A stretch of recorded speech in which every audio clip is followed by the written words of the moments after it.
Great, thank you so much. Assalamu alaikum. My name is Linsay Taylor. I'm the CEO of MEND, Muslim Engagement and Development, an organisation working to tackle Islamophobia, and I am deeply honoured to be presenting the panel today, Women Leading Change, which I think is an incredibly important topic for us to be speaking about today and actually every single day.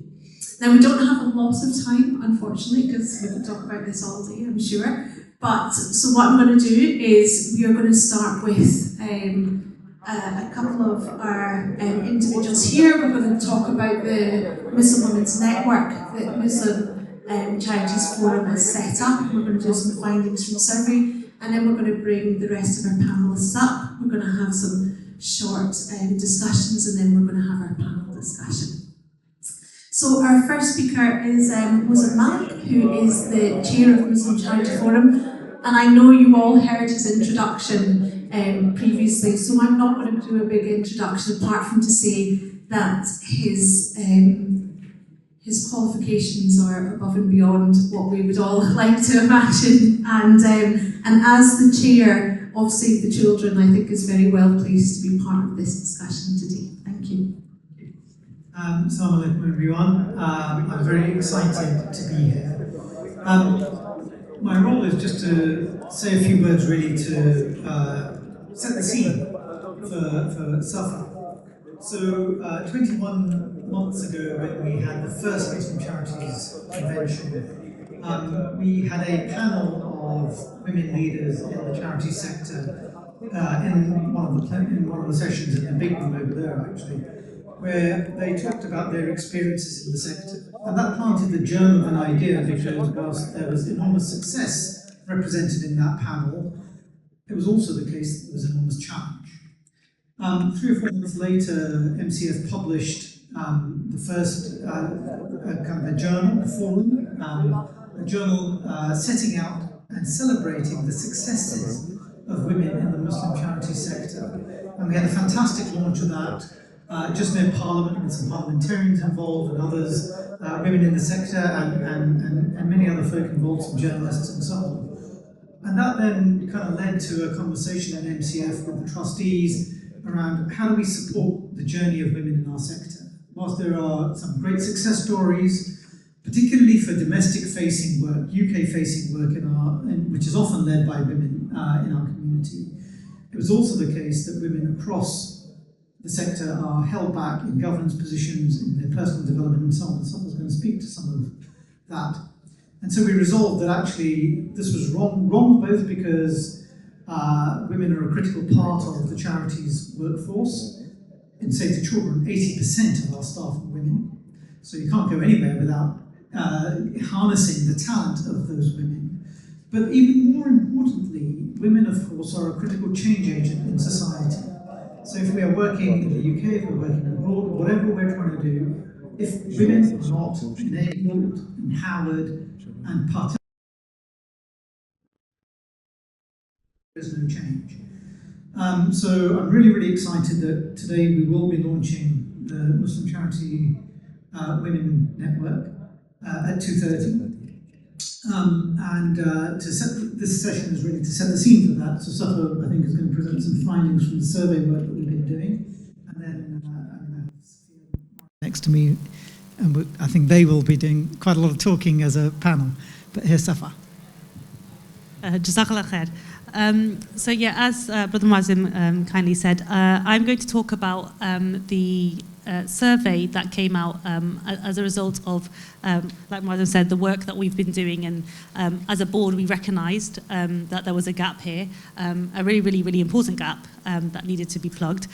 Before I delve into the survey, I think it's been a theme here of thanking people, but I just really do want to thank the employees at MCF who really played a huge part in putting together the survey. So I'm here, yes, I'm the face, and yes, I'm presenting it, but I think a big part that has to be said is there's so many people behind the scenes that we always forget about, and that's part of actually what the survey findings will show. So in particular, there's Sister Salma, I know who I can see at the back here, and there are other sisters, so apologies for not saying their names, but I work very closely with Sister Salma on this. So let's delve into the findings of the survey. So just for a bit of background, as Brother Moazzam said, we initially started with a forum that we launched, which was a collection of inspiring stories, and it was called The Blessings of the Sisters. And you can find a copy on the MCF help desk if you want to pick one up, or it's available online to download. And I really recommend that you do check that out. Some really lovely stories within there. But as part of it, and part of survey findings, we found that, as you can see, 42% of Muslim-led charities are female-led.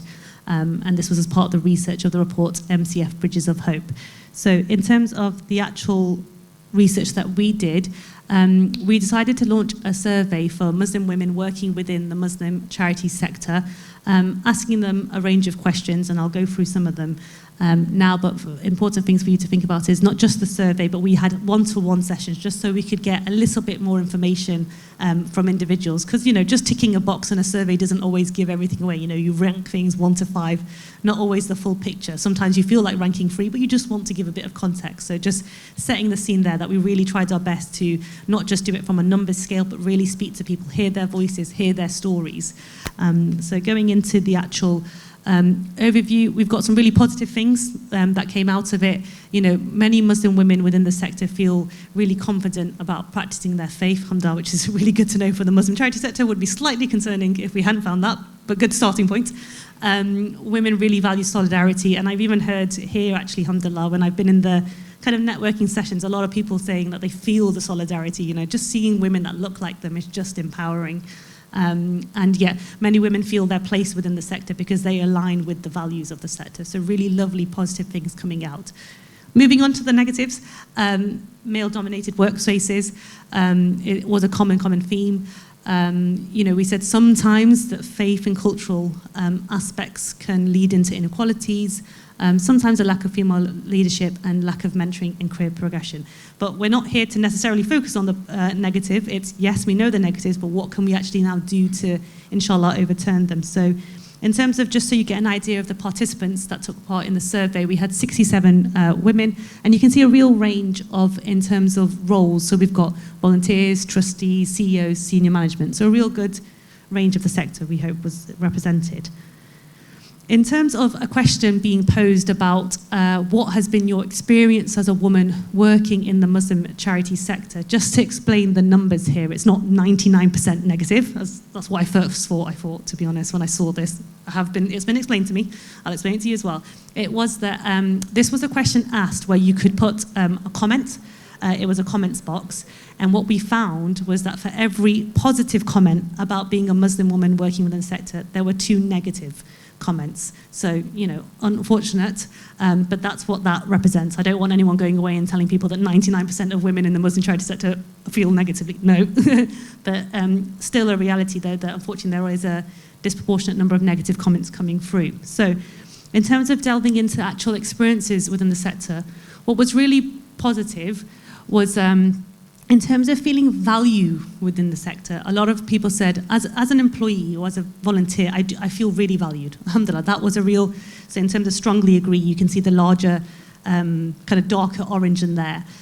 Unfortunately, what we've highlighted underneath was that whilst people did feel valued within the organisation, in terms of when asked the question of whether they feel they have the same opportunities as male colleagues, as you can see in what's been highlighted, bigger gap, bigger range here. We've got smaller amount strongly agreeing, a bit more now agreeing. So, you know, it's great to feel valued, but actually I don't think I have the same opportunities. You know, you can feel valued and not have the same opportunities. So we just wanted to highlight that as part of the research.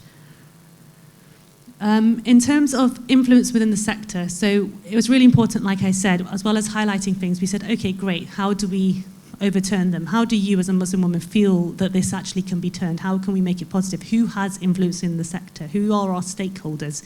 So it came apart that it was leadership, men, and the board. And in terms of secondary influencers, we had just everyone. Everybody plays a part in some way or the other. Some said scholars, because of course people take direction from scholars. We're the Muslim charity sector that plays a part, and just other women, empowering each other makes a big difference. So when asked, what does a good Muslim charity sector look like for women? We've just got a range of responses here, but I just want to highlight the top one, which is 58% of women believe a good Muslim charity sector should be inclusive with equity, diversity and fairness. Now, these are terms that we hear often. Many people call them buzzwords, but, this is real findings from women, and this is just what they're after. And it's, to me, a basic. I just want equity. I just want a bit of fairness. It's nothing brand spanking new. We're not asking for special treatment. We just want to be treated the same as everybody else. So I wanted to highlight that because I just want people to understand, if anybody wants to know what came out of the research, it's nothing new. It's nothing huge. It's nothing that is going to take a lot. Actually, it's just an equal grounding. That's all we're really after. So just wanted to highlight that bit. In terms of what should be the outcome of the actual network. So what's important to remember here is it's not just we're going to end at research. It's not that we've just done research, I'm going to give you some findings, class, end of that. No. What this is we did the research because we wanted to launch a network for women, but there's no point MCF launching a network and trying to second guess what the women want. It's what do women want, and how as a network then can we come together and actually do something good together? What is it that you want? What barriers do you want broken? So here we can see a range of responses, but the overarching ones were career development, knowledge and skill sharing, and improving employee well-being. So those are some of the things. So just to bring that together then, so these are the kind of, what I've just said now, the kind of things that people are after, professional development, empowerment, mentorship. These are all things that we're hoping to provide. And inshallah, the session at 2:30 will go into a little bit more detail about the kind of things that we'll be doing to provide this. And then just quickly flick through. These are just some of the points. So in terms of breaking it down, so when we say empowerment, leadership, representation, what does that actually mean? It's promoting women into leadership roles. It's good succession planning. It's all great having women volunteering, but is anybody actually encouraging them to take up roles? It's, being a volunteer is a great thing. I'm not taking away from being a volunteer, but actually, progression. That's what we're all after. And that's, I think, one thing we have to bear in mind is, yes, we operate within the Muslim charity sector, but it's a job, it's a role. Anywhere else in any other sector, you would want progression. Why should it be any different when we're working within the Muslim charity sector? So it's parity amongst those things, and that links to the professional development and capacity building. So one thing, which I'll just flick through, so you can see I wanted to end on was setting up peer mentoring opportunities. So inshallah, we will be launching a mentorship network. So at the end of this session and just throughout the day, please do head to the MCF main desk. So as soon as you walked in, you'll see it, and just speak to any of the sisters and brothers, I should say. Allyship is something I haven't actually even touched upon, but I think I do want to end on a positive, but slight negative is, look around the room now. Mashallah, there's some brothers, thank you, but there isn't a majority. And that's something that I really hope at 2:30 that we drill home, because we've got another session at 2:30 to really encourage brothers to go to it. So if you see some brothers that are just chatting away, come along to the session, brothers, come on, see how you can help us. But I'll just end on that one, because I think it's really important. It's not just going to take everybody in this room. We're not preaching to the converted. We've got brothers in positions of leadership. Let's take charge there as well. So jazakallah khair. Thank you so much for that. And those findings were really interesting, but also highlights the need and the importance for this whole initiative. And I'd like to thank Muslim Charity Forum for taking this forward and really leading in this. I'm now going to ask if we can swap in on our panel now and bring our two other panellists up. We've got Dr. Sofia Buncy, who is a pioneer, co-founder and national coordinator of the award-winning Muslim Women in Prisons resettlement programme. It's evidenced by 3 groundbreaking pieces of research which she has co-authored, and we're absolutely delighted to have you here today. So thank you for that. And I'm going to pass over for you to do your first kind of little speech, if that's okay. Thank you very much. Assalamu alaikum, everybody. I think Saffa said something, and myself and Maaria were sat at the front, and I could hear people coming through the door, and I was quite inquisitive as to how many brothers we would have in here, but you answered that for me. But alhamdulillah, it's work in progress, and it's encouraging to see Brother Moazzam here as well. And change is never easy, but alhamdulillah, it's encouraging to be here with sisters and allies such as Brother Moazzam that are pioneering and passionate about social justice, service to communities, and upholding the dignity of all people as well. So I was asked to speak about Muslim women and leadership in my context as a director for the Muslim Women in Prison project. And I wanted to speak about leadership in a way to say, actually, there's no grand calling for leadership in my experience. There was never any neon lights that said, come this way. There was no big invitation. For me, it began from a point of curiosity. When I look back at my career and I think, where did this come from? Alhamdulillah, accolades came afterwards. And I've been extremely fortunate to have had that. I believe those accolades are not for me, they're for the causes that I represent. And if they help and support projects such as Muslim Women in Prison or the work that I do with young people around social justice, I'm happy for those to be in place. But I think this call by MCF to say have a reflection, those of us that work in the third sector know that there's very rarely time to reflect because we're so busy on the front line 7 days a week serving. You very rarely get to look back and think, so where did this all start and what are those values and refresh? So when I reflected back on my own journey, I remember as a young student at the age of 18, as all good community workers did, I started off in youth work. And going into quite a deprived area, working with young people and understanding dynamics, which perhaps at the age of 18 I wasn't fully astute to, and some of those dynamics where I went to run a youth club for young Muslim girls, and the name in itself, youth club, put a lot of parents off. But I remember listening and speaking, I can hear people sniggering, and I remember knocking on doors and Auntie G saying, what do you mean you wanted to attend a club? And I was like, no, it's a youth club, it's for young people. So, I mean, the first lesson that I learned, a really harsh lesson, was use of language, change and just make that adaptable. And of course, within certain communities, there was a dynamic that played out that actually these young girls didn't need to have aspirations for further education, social activities, or even anything beyond their station was what I was hearing.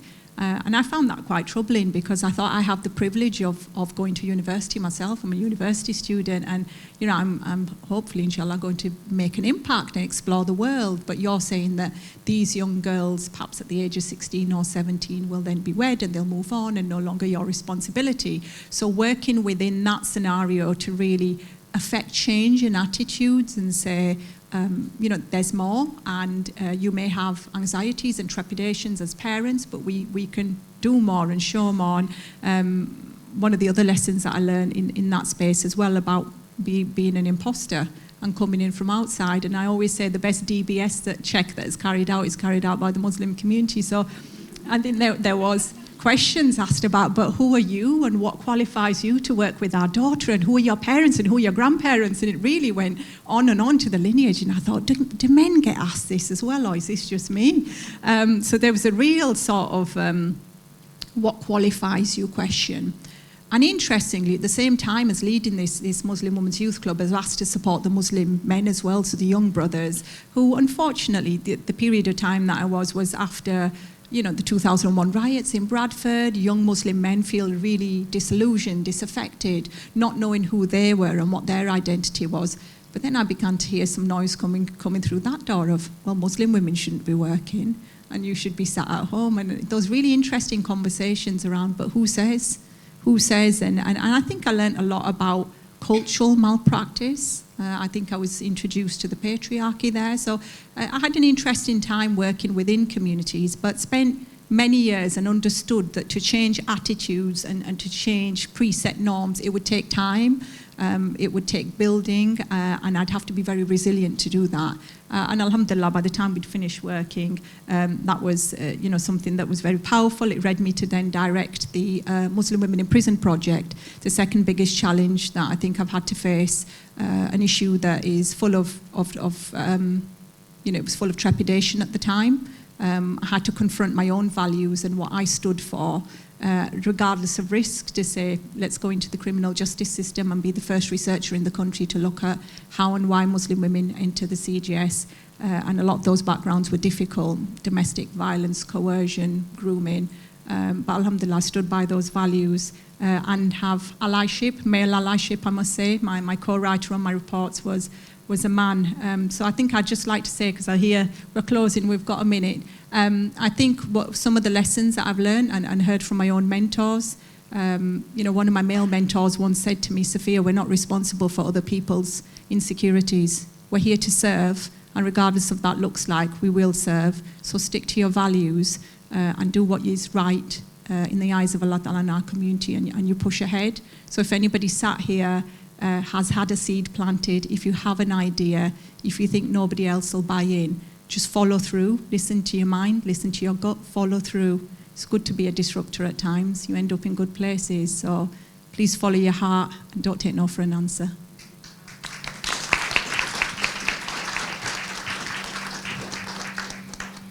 Thank you so much. And I loved your opening kind of comments about how you hadn't looked for leadership.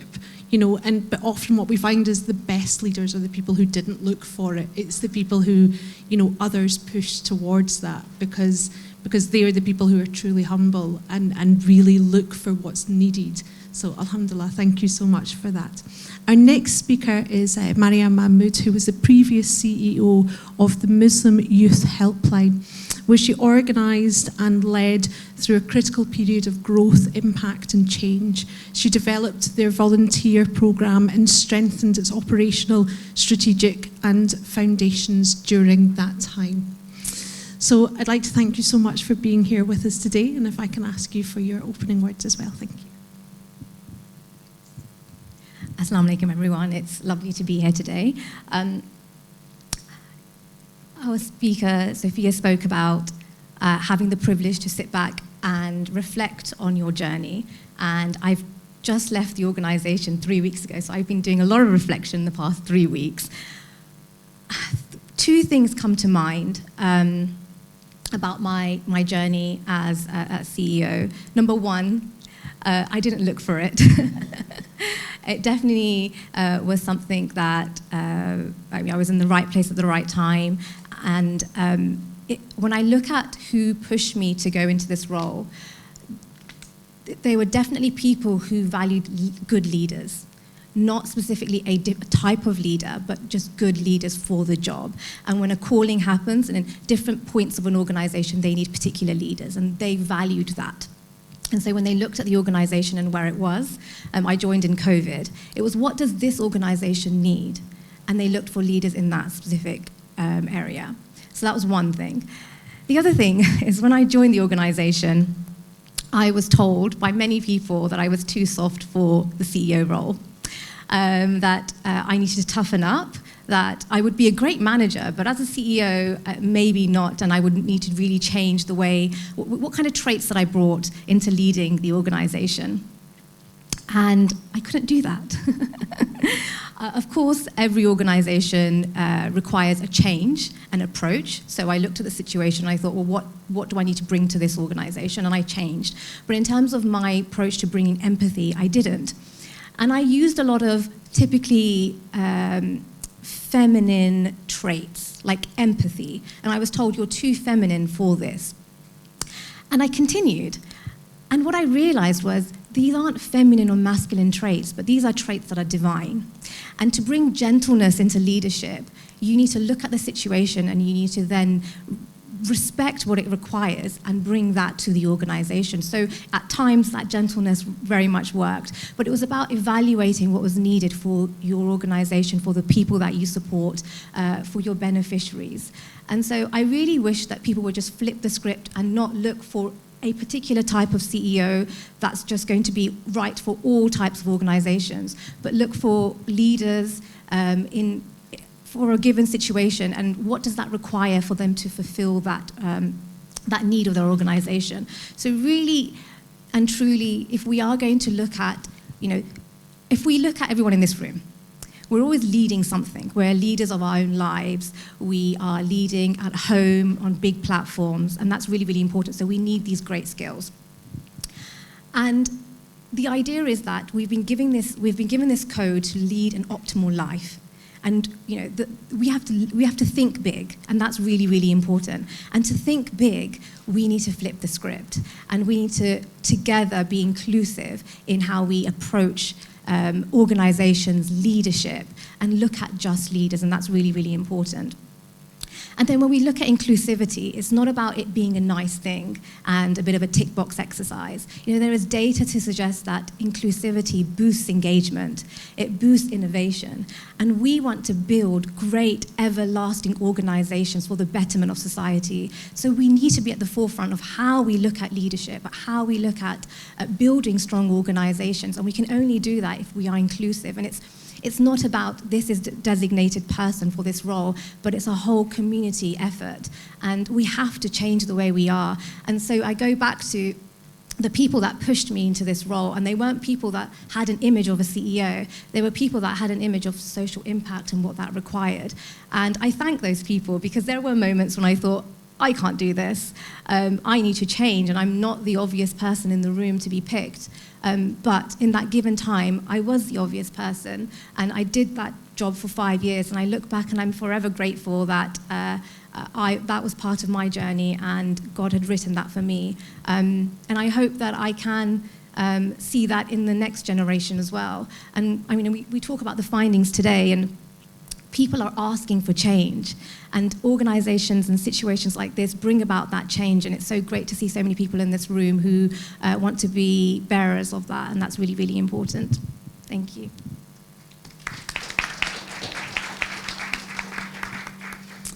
Thank you so much. And I think such an important point is that so often there's, it's thought of, oh, this is what a CEO must look like. But actually, it's what is the appropriate CEO for that organisation. You don't want somebody who is gruff and bullying and pushy for an organisation which is there to try and help young people. You want somebody with empathy and who can support. So, alhamdulillah. Moazzam, can I bring you in now as well, please, to say a few words, especially around allyship, please? Thank you. So I'm not sure I've got a lot to add to the wonderful stories and examples that Sofia and Maaria have laid out. And I think actually it's really important to hear from the room and to have a conversation with all the fantastic people in this room. I think I would offer 2 points, really. The first is that in terms of leadership traits, I think given the work that we do, given the state of the world, I'm not entirely sure that men have done a great job. And you look at women leaders in all sorts of sectors, in politics and in other areas, and actually I think bringing the qualities and the perspectives that women do to the table is a critical part of solving the problems that we face. And we just have to be honest and brave and shout that from the houses. The second thing I would say is that in terms of the Muslim Charities Women's Network that we're launching today, I'm enormously proud that we've gotten to this stage. Thank you to the work of colleagues in MCF and Saffa and Javeria, Sister Javeria, who's not here with us today, who's actually played a leadership role on the MCF board on this. But in terms of allyship, I don't think the word allyship does justice to what we need to do. In bold-faced terms, men, we are part of the problem, and we have to be part of the solution. And that's not just about being allies. Actually, it's about recognizing the challenges that we face, having the courage to face up to them. And in that regard, I think the limited number of men in this room tells us about the scale of the challenge that we have. So I'm excited that we'll have this women's network and people will be able to draw strength from each other, mentorship from each other, learn from each other. I promise to do all that I can to support this network. I promise to be a mentor, and I promise to try and get other men to be mentors too. Because, as I say, we're part of the problem, and we have to be part of the solution. Thank you so much for that. And it's true, all change takes courage, and I think it is a time for women to be courageous and step forward, but also really importantly for men to be courageous and see the change and be part of that and not fight against it. Now, I do have preset questions, but actually I think you're right, we need to open it up to the room. So I'm going to take 2 questions at a time because I know we've not got a lot of time. So I've seen 2 hands, one here and one here, so I'll take yourself first and then the sister there, if that's okay. Jazakallah khairan. Dr. Shamila Islam Zulfikar, I'm from Action for Humanity. Firstly, I just want to say a huge Jazakallah khairan to everybody on that panel for, firstly, your achievements, but to share the journey for you to get there, and also for our brother here who, I mean, that's real talk to say that yes, there are issues and we're willing to be allies. My question for any of you would be, what systemic or cultural shifts have you seen or would like to see that would make leadership in Muslim charities more accessible and sustainable for women?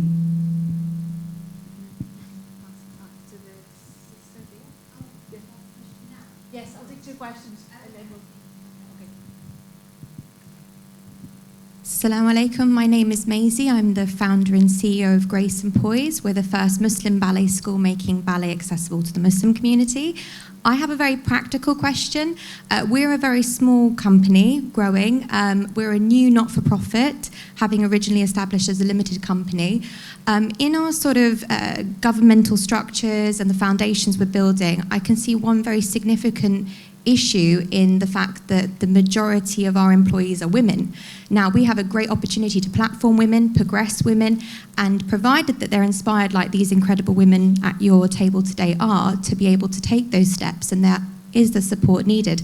I think a practical limitation that we face is smaller organisations may have limited funds to give the accessibility to career progression due to aspects like maternity leave. Now, we don't want our women to feel that they have to compromise their home values, their ability to fulfil the expectations of being a mother that most of the women in this room probably would want to do.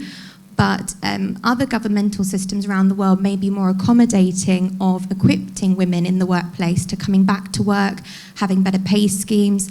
And for small charities, from my research, it does seem that a lot of charities rely on statutory pay, and being able to return to work, flexible work schemes, cost of childcare is incredibly expensive in this country. So something we're trying to plan for in the next 5 to 10 years is how do we reasonably support women when we don't have extra reserves of funds to do so?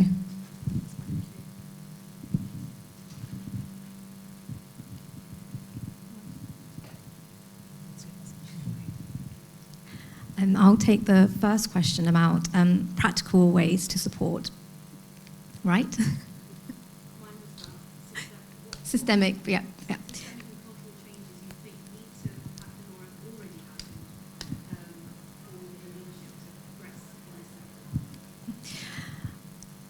I would always go back to the idea that it's good to have, when you have good intention, that's great. But then how do you make sure that it's just not a tick box exercise and you embed it in the culture? And that is to make it a strategic goal and to build it into the culture. It doesn't happen overnight, but once it's a strategic goal, it's part of your vision and your mission. And then the next step, I would always say, is to put resource, so look at your budget and put budget and resource aside for this, so that you can all together look at this and think this is something we are working towards. And I remember sitting in class once and we were talking about, how do we make sure that this isn't something that's just a nice to have? And it was always going back to the strategic goals of an organization, and that tells you so much about what the organization values. And then you're really and truly held to account. And collectively, you have this, so everyone in your organization sees this as something important and something that is valued, and that's really, really important.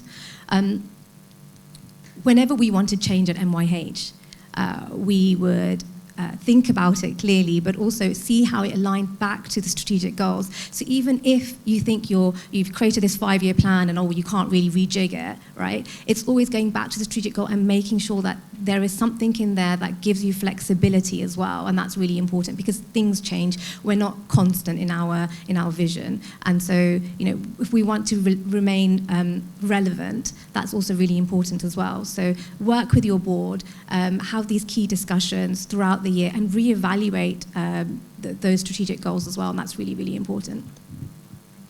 Thank you. Just following on to answer that as well, I think sometimes it's very insidious the way that women's causes and issues are either marginalised or they sit on the periphery. The way that that works is very insidious. I agree with Maaria in that if we have data and quota and there's an inference that you should have a certain number of women working in your organisation, women at management level. I've worked in good Muslim charities. I worked in Muslim charities that could be better. I'd say what's worked for me is finding my tribe. You have to find those men that are genuinely your allies, and I say that as somebody who co-writes and has written the Muslim Women in Prison reports alongside a male. He's with me today as well. So I think know who your allies are and where you will be given space to grow. Systematically, I think there's something really interesting happening. I was speaking to some of my board members about this at work. We're in a space where maybe as a community we may not be acknowledging the talent pool of Muslim women that we have, but guess what? The mainstream is. The mainstream is, and I started off my career on as I've said, this project that I have is deemed to be very contentious. Sister Batul sat here, Sabah sat here, people that have supported me along on the journey, and to front a project of this nature while the Muslim community sits in the climate that it does is not easy. But I was still poached. I was still poached to be a deputy lieutenant. Alhamdulillah, I was still given my MB, and I'm a doctor. So you don't take that talent pool from your community, somebody else will. And that's systemic change, and that's what's happening.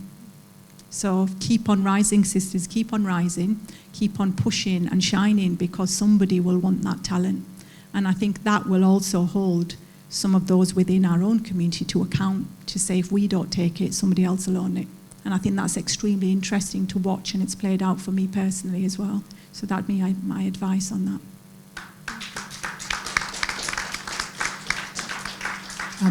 Just very briefly, in terms of systemic change, I think it's often said that culture eats strategy for breakfast, right?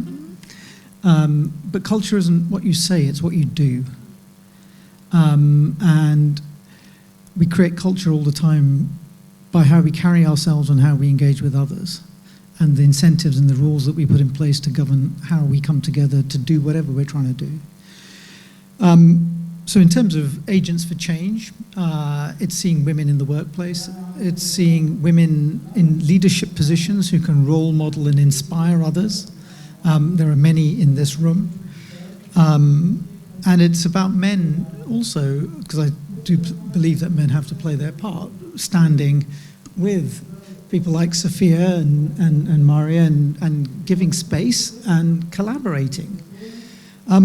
Maisie, I'm very excited to hear about your ballet school. That sounds fantastic.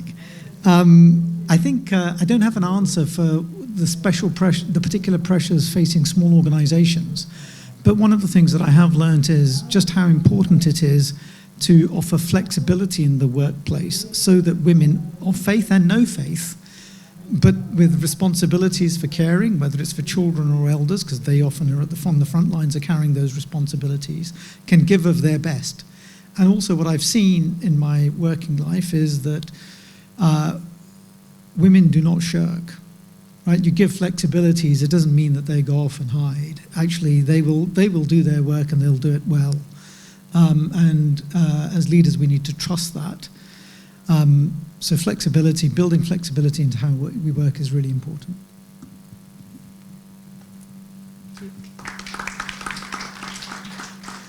Thank you so much, and I'd like to thank all of our panellists for being here today, and I'm so gutted that we're finished already. Unfortunately, I could stay and talk to you all day about this topic. I think it's so important, and I hope that this is the first of many discussions.